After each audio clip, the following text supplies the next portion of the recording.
नमस्कार दोस्तों, कथा कहानी चैनल में आप सभी का स्वागत है। आज मैं वृंदावन की बहुत ही सुंदर कहानी सुनाने जा रही हूँ। शोभा नाम की औरत जिसकी बहन वृंदावन में रहती थी, एक दिन वह उसको मिलने के लिए वृंदावन गई। शोभा जो कि काफ़ी पैसे वाली औरत थी, लेकिन उसकी बहन कृति जो कि वृंदावन में रहती थी अधिक पैसे वाली नहीं थी, लेकिन दिल की वह बहुत अच्छी थी, या फिर यह कह सकते हैं कि दिल की वह बहुत अमीर थी। उसका पति मिट्टी के घड़े बनाने का काम करता था। शोभा काफ़ी सालों बाद अपनी बहन को मिलकर बहुत खुश हुई, लेकिन उसमें थोड़ा सा अपने पैसे को लेकर घमंड भी था।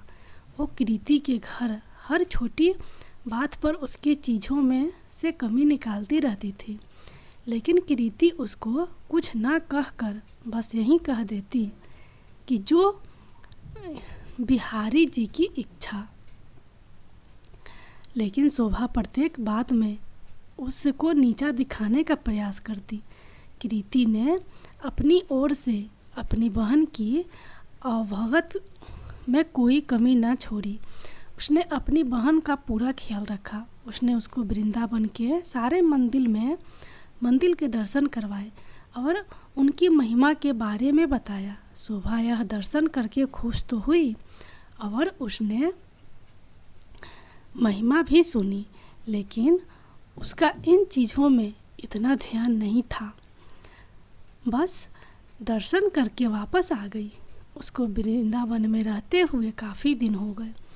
एक दिन वह अपनी बहन से बोली कि कृति, अब बहुत दिन हो गए तेरे घर रहते हुए, अब मुझे अपने घर जाना चाहिए। कृति थोड़ी सी उदास हो गई और बोली, बहन कुछ दिन और रुक जाओ। शोभा बोली, नहीं, काफ़ी दिन हो गए मुझे आए हुए। घर में मेरा पति और बच्चे अकेले हैं, उनको सास के सहारे छोड़ कर आई हूँ। अब मैं फिर कभी आऊँगी। जब शोभा वापस जाने लगी तो कृति जो कि शोभा की बड़ी बहन थी, उसने अपनी छोटी बहन को उपहार स्वरूप मिट्टी का घड़ा दिया। घड़े को देखकर शोभा हैरान सी हो गई और मन में सोचने लगी, क्या कोई उपहार में भी घड़ा देता है? लेकिन कृति के बार बार आग्रह करने पर उसने अनमने से घड़ा ले लिया। जब शोभा जाने लगी तो कृति की आंखों में आंसू थे, लेकिन शोभा उससे नज़रें चुराती हुई जल्दी जल्दी वहाँ से चली गई। सारे रास्ते शोभा यही सोचती रही कि मैं घर जाकर अपनी सास और पति को क्या बताऊंगी कि मेरी बड़ी बहन ने मुझे घड़ा उपहार के रूप में दिया है। तो उसको इस बात से बहुत लज्जा आ रही थी। उसने सोचा कि मैं घर में जाकर झूठ बोल दूंगी कि घड़ा मैं खरीद कर लाई हूँ, मुझे तो मेरी बहन ने काफ़ी कुछ दिया है। इसी तरह सोचती सोचती वह घर पहुँची और उसने घर जाकर घड़ा अपनी रसोई के ऊपर रख दिया। उसको मन में बहुत ही गुस्सा आ रहा था कि मेरी बहन क्या इस लायक भी नहीं थी कि छोटी बहन को कुछ पैसे उपहार में दे सके। घड़ा सब पकड़ा दिया है। अब उसको अपने घर आए काफ़ी दिन हो गए। गर्मियों के दिन थे, तभी उसके गांव में पानी की बहुत कठिनाई आने लगी। कुएं में, नदियों में पानी सूख गया। उसके गांव के लोग दूर दूर से पानी भरकर लाते थे। पैसे होने के बावजूद भी शोभा को पानी के लिए बहुत कठिनाई हो रही थी। एक दिन शोभा बहुत दूर जाकर उनसे पानी भर रही थी। वहाँ पर और भी औरतें पानी भरने के लिए आई हुई थी, तो जल्दी पानी भरने की होड़ में धक्का मुक्की में शोभा का घड़ा टूट गया। शोभा दूसरी औरत पर चिल्लाने लगी, यह आपने क्या किया? बड़ी कठिनाई से तो मैंने पानी भरा था, आप लोगों ने धक्का मुक्की करके मेरा घड़ा तोड़ दिया है। अब वह उदास मन से घर आई। अब उसके पास कोई और दूसरा बर्तन भी नहीं था पानी भरने के लिए। तभी अचानक उसको अपनी बहन के दिए हुए घड़े की याद आई, तो उसने रसोई के ऊपर से घड़ा उतारा और फिर चल पड़ी। बड़ी दूर पानी भरने के लिए जब कुएं पर पहुंची तो भीड़ कम हो चुकी थी। वह घड़े में पानी भरकर घर लाई। तभी उसका पति खेतों से वापस आया। गर्मी अधिक होने के कारण वह गर्मी से बेहाल हो रहा था और आकर बोला, शोभा, क्या घर में पानी है? क्या एक गिलास पानी मिलेगा? शोभा ने कहा, हाँ, मैं अभी भर कर लाई हूँ। उसने उस घड़े में से एक गिलास पानी भरकर अपने पति को दिया। गले में से पानी उतरते ही उसका पति एकदम से उठ खड़ा हुआ और बोला, यह पानी तुम कहाँ से लाई हो? शोभा एकदम से डर गई कि शायद मुझसे कोई भूल हो गई है। उसने कहा, क्यों, क्या हुआ? उसके पति ने कहा, यह पानी नहीं, यह तो अमृत लग रहा है। इतना मीठा पानी तो आज तक नहीं पिया। यह तो कुएं का पानी लग ही नहीं रहा है। यह तो लग रहा है कि किसी मंदिर का अमृत है। शोभा बोली, मैं तो कुएं से ही भर कर लाई हूँ। यह देखो, घड़ा भरा हुआ। उसके पति ने कहा, यह घड़ा तुम कहाँ से लाई थी? उसने कहा, जब मैं वृंदावन से वापस आ रही थी तो मेरी बहन ने मुझे दिया था। यह सुनकर उसका पति चुप हो गया। अब शोभा का पति बोला कि मैं थोड़ी देर के लिए बाहर जा रहा हूँ, तब तक तुम भोजन तैयार करो। शोभा ने उस घड़े के जल से दाल चावल बनाए। घड़े के पानी से दाल चावल बनाने से उसकी सुगंध पूरे गांव में फैल गई। गांव के सब लोग सोचने लगे कि आज गांव में कहाँ उत्सव है जो इतनी अच्छी खाने की सुगंध आ रही है।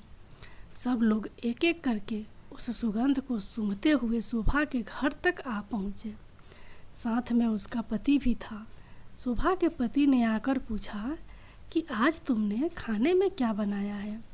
शोभा ने कहा कि मैंने तो दाल और चावल बनाए हैं। सब लोग हैरान हो गए हैं कि दाल चावल की इतनी अच्छी सुगंध।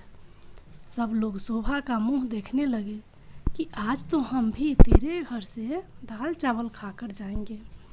उसने किसी को मना नहीं किया था और थोड़ी थोड़ी दाल चावल सबको दिए।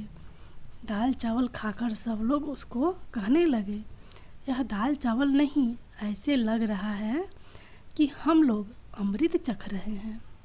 शोभा के पति ने कहा कि तुमने आज दाल चावल कैसे बनाए? उसने कहा, मैंने तो यह घड़े के जल से ही दाल चावल बनाए हैं। शोभा का पति बोला, तेरी बहन ने तो बहुत अच्छा उपहार दिया है। अगले दिन जब शोभा घड़ा भरने के लिए जाने लगी तो उसने देखा घड़ा तो पहले से ही भरा हुआ है। उसका जल वैसे का वैसा है जितना वो कल लाई थी। उसने उसमें से खाना भी बनाया था, जल भी पिया था, लेकिन घड़ा फिर भी भरा का भरा था। शोभा एकदम से हैरान हो गई, यह कैसे हो गया? तभी अचानक से उसी दिन उसकी बहन कृति उसको मिलने के लिए उसके घर आई। तो शोभा अपनी बहन को देखकर बहुत खुश हुई। उससे गले मिली और उसको पानी पिलाया। शोभा ने अपनी बहन को कहा कि दीदी, यह जो तूने मुझे घड़ा दिया था यह तो बहुत ही चमत्कारी घड़ा है। मैंने तो कुछ समझकर रसोई के ऊपर रख दिया था, लेकिन कल जब इसमें जल भरा हुआ है तब से जल भरा हुआ है। इसका जल इतना मीठा है और इसके जल से मैंने दाल और चावल बनाए जो कि अमृत के समान बने थे।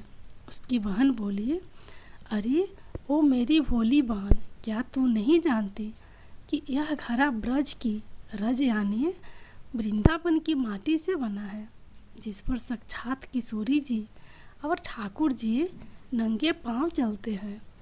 उसी रज से यह घड़ा बना है। यह घड़ा नहीं, साक्षात किशोरी जी और ठाकुर जी के चरण तुम्हारे घर पर हैं। किशोरी जी और ठाकुर जी का ही स्वरूप तुम्हारे घर आया है।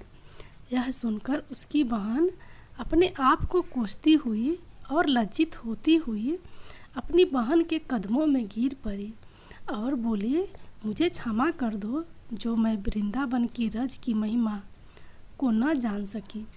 जिसकी माटी में इतनी शक्ति है तो उस बाके बिहारी और लाडली जू में कितनी शक्ति होगी। मैं अज्ञानी मूर्ख न जाने सके।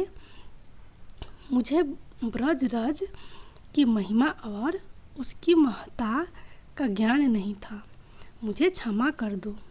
उसकी बहन ने उसको उठाकर गले लगाती हुई बोली कि बहन, किशोरी जी और ठाकुर जी बहुत ही करुणावतार हैं।